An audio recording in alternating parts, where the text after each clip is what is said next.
और मेरे गोविंद के आज 16,108 विवाह संपन्न हुए। ये 16,108 क्या है? और गीता जी में लिखा है बंधुओं, गीता जी का श्लोक है, भूमिरापि नलो वायु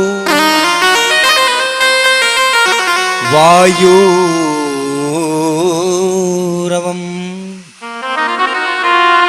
मनो बुद्धि अहंकार इति यं मे भिन्ना प्रकृतिरष्टाध्या।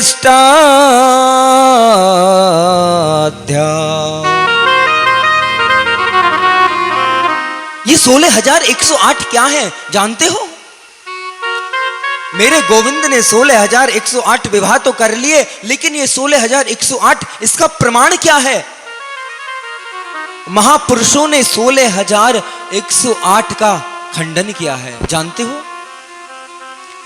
वेद के उपासना कांड में 16,000 श्लोक हैं। वेद में उपासना कांड में 16,000 श्लोक हैं। वही 16,000 मेरे गोविंद की पत्नियां हैं। 16,000 का खंडन तो कर दिया। वेद के उपासना कांड में 16,000 श्लोक हैं, यही 16,000 पत्नियां हैं। तो बोले 100 क्या है? गोविंद कितने विवाह हुए? 16,108। 16,000 तो वेद में उपासना कांड में मंत्र हुए, वो पत्नी है। 100 क्या है? वेद की एक एक ऋचा पर एक एक श्लोक है। वेद की, बड़ा ध्यान दीजिए, वेद की एक एक ऋचा पे एक एक उपनिषद है, तो 100 उपनिषद हैं। कितने? 100 उपनिषद हैं। तो ये 100 मेरे गोविंद की पत्नी है। कितनी हुई? 16,100 स्पष्ट समझ आ गया? 16,100। अब कितनी पत्नियां बची? 8 पत्नियां बची। तो 8 पत्नियां कौन सी हैं? तो इसका प्रमाण गीता जी दे रही हैं। भूमि हिरापो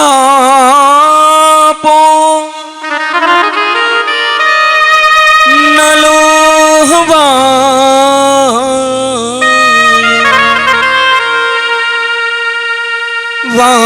वायुरवं मनो बुद्धिरेव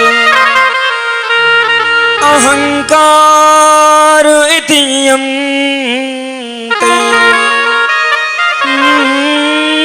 भिन्ना।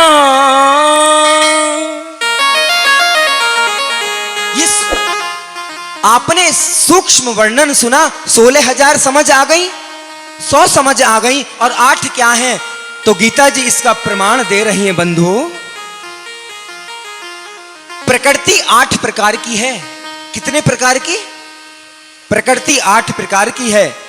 भूमि जल अग्नि वायु आकाश मन बुद्धि और अहंकार। अच्छा ये बताओ, आवाज पीछे तक आ रही है? 16,000 समझ में आ गया? वेद में उपासना कांड में 16,000 श्लोक हैं, तो वो तो हुए 16,000। वेद की एक एक ऋचा पर 100 उपनिषद हैं, वो पत्नी हो गई। और 8 क्या है? तो भगवान कह रहे हैं गीता में 8 प्रकार की प्रकृति है। जल, वायु, अग्नि, आकाश, मन, बुद्धि और अहंकार। 8 प्रकार की प्रकृति। जो जीव और ईश्वर में अंतर क्या है फिर? जो जीव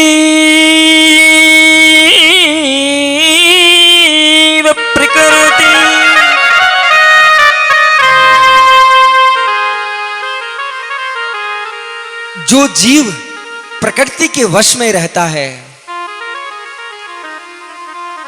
जो प्रकृति के वश में रहता है वो जीव है। परंतु सुखदेव जी महाराज कहते हैं, राजन, जो प्रकृति को अपने वश में रखता है वही ईश्वर है। प्रेम से कहिए श्री राधे। 16,108 समझ आ गया ना? 16,000 भी हो गया, 100 भी हो गया, और 8 तरह की प्रकृति है इस प्रकार के। ये सब कौन? ये सब मेरे गोविंद द्वारकाधीश की पत्नियां हैं। क्या वर्णन किया है परमहंसों ने, परमहंसों की वाणी है। अब मत कह देना कि भगवान ने 16,108 करी तो हम 21,000 करेंगे ना।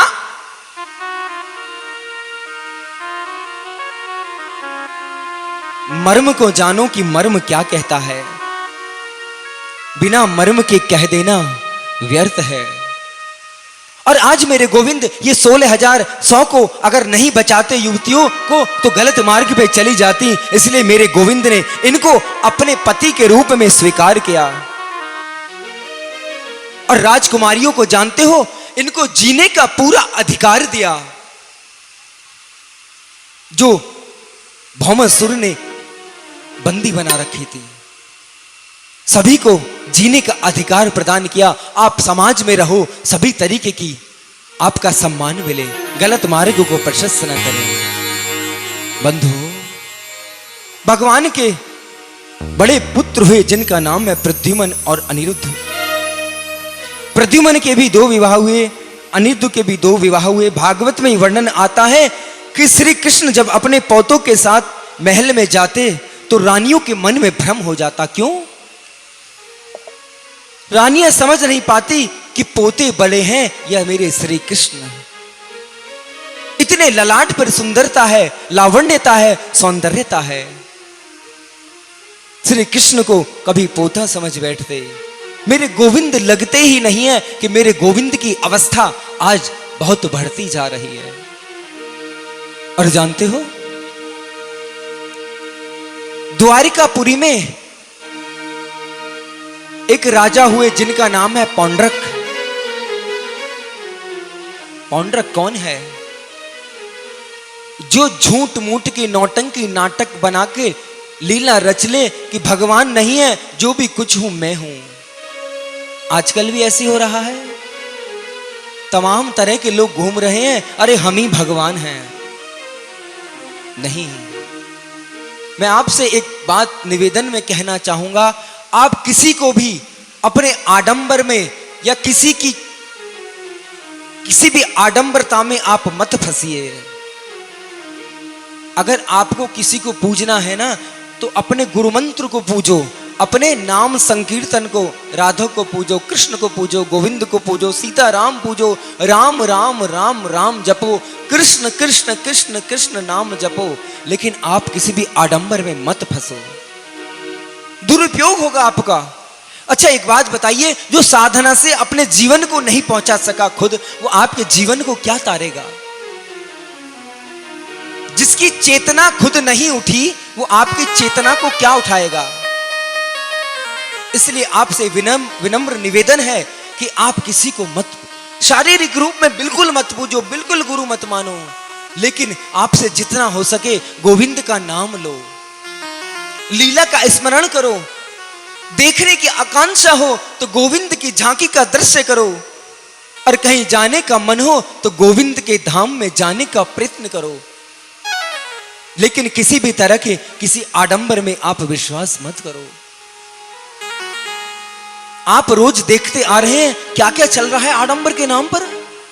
कितने मासूमों की जान चली जाती है, फिर भी हम कहते हैं कि हमारे तो प्राण बल्लभ थे। नहीं, ये भागवत का सार यही है कि आप जिसको भी पूजो, जिस भी भगवान का नाम को पूजो, नाम की महत्वता बंधुओं बहुत है, लेकिन शारीरिक रूप में आप किसी को बिल्कुल मत मानो। दिन में 1,000, 2,000, 4,000, 5,000 जितना आपके पास समय हो उतना नाम का जप करो, खूब नाम का जप करो। और जप करते करते आपकी एक स्थिति ऐसी आ जाएगी कि आपकी चेतना का स्तर ऊपर होगा। आपकी चेतना जो सुप्त अवस्था में बैठी है वो मूलाधार से उठकर ऊपर को वाइब्रेट करनी होगी। एक राजा हुए जिनका नाम है पौंड्रक, और पौंड्रक ने भी बंधुओं जानते हो क्या नौटंकी नाटक रचाया। पौंड्रक अपने आप को कृष्ण समझने लगा। जानते हो पौंड्रक ने क्या किया? पौंड्रक ने अपने 2 नकली हाथ और लगवा लिए और अपने हाथ में एक चक्र बनवा लिया नकली, और उसका बटन दबाता वो चक्र घूमने लगता और पूरे राज्य में खबर उड़ा दी कि मैं ही कृष्ण का दूसरा स्वरूप हूं। अरे कृष्ण कुछ नहीं है। पौंड्रक ने शंख हाथ में ले लिया, खूब अच्छी पीतांबरी पहनी, पीले पीले वस्त्र पहन लिए, और जहां भी निकलता अपने चारों हाथों को ऐसे हिलाते हुए निकलता। अपने उंगली में उसने चक्र बनवा लिया और चक्र बटन दबाता तो वो चक्र घूमने लगता कि मेरे भगवान साक्षात हैं जैसे। सारी प्रजा राजा पौंड्रक को भगवान मानने लगी, और पौंड्रक ने बंधुओं इतना कर दिया किस भगवान की पूजा पाठ सब बंद करा दिया।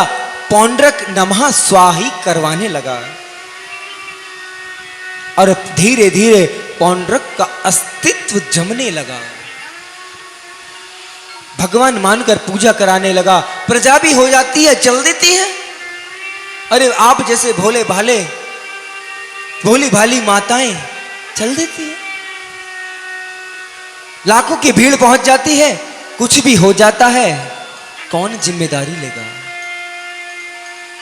आप ऐसी भोली भाली जनता, आप किसी की आडंबर के पीछे मत चलिए। पौंड्रक ने अपनी पूजा करवानी शुरू कर दी बंधुओं। जो भी आता पौंड्रक को दंडोत प्रणाम करता। स्थिति ये आ गई बंधुओं कि पौंड्रक की हर जगह हर व्यक्ति पौंड्रक को भगवान मान बैठा। और अंत में पौंड्रक ने, जानते हो, द्वारिकाधीश मेरे गोविंद को संदेश भिजवा दिया कि जाओ द्वारिकाधीश से कह देना कि पौंड्रक ने भगवान ने अवतार ले लिया है और मेरे गोविंद को ललकार दिया, द्वारिकाधीश अब तुम्हारी यहां बिल्कुल नहीं चलने वाली, तुम द्वारिका को छोड़कर चले जाओ। या तो इस द्वारिका को छोड़ के चले जाओ वरना मेरे साथ युद्ध करो। जबकि पौंड्रक के पास है कुछ नहीं, राजा है पौंड्रक, लेकिन झूठी नौटंकी भोली भाली जनता को, प्रजा को फंसा लिया। सब उसको भगवान बन गए, भगवान मानकर पूजने लगे। चेले चपाटे भी बन गए, भाग रहे पीछे। जानते हो, भगवान को ललकार दिया, भगवान और पौंड्रक में युद्ध हुआ। युद्ध करते करते करते करते मेरे भगवान ने, द्वारकाधीश ने पौंड्रक को हरा दिया और पौंड्रक को मार दिया और पौंड्रक को मुक्ति दे दी। सुखदेव जी महाराज कहते हैं, राजन मेरे भगवान इतने करुणामयी हैं, करुणा के सागर हैं, प्रेम के अगाध सागर हैं। जीव जरा सा भी शरण में चले जाए तो उस पर कृपा कर देते हैं।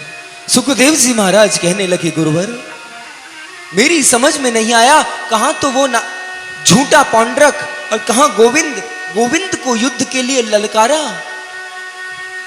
और मेरे भगवान ने उसने कैसे क्षमा कर दिया, मुझे विस्तार से बताइए। सुखदेव जी महाराज कहते हैं, राजन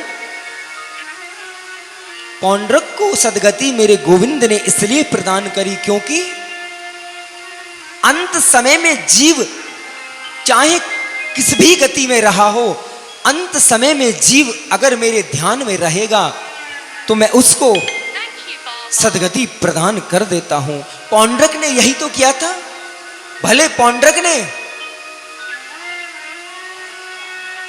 उम्र भर नौटंकी नाटक करा, लेकिन अंत समय में कृष्ण के नाम को जप किया और कृष्ण का स्वरूप बनाकर घूमने लगा। जानते हो, वो भले दुश्मनी ही क्यों ना हो, दुश्मनी के तौर पर ही कृष्ण गोविंद द्वारकाधीश का ध्यान करता था। इसलिए मेरे परम दयालु परम करुणामय मेरे गोविंद ने उसको मुक्ति प्रदान कर दी। मेरे गोविंद परम करुणामय है।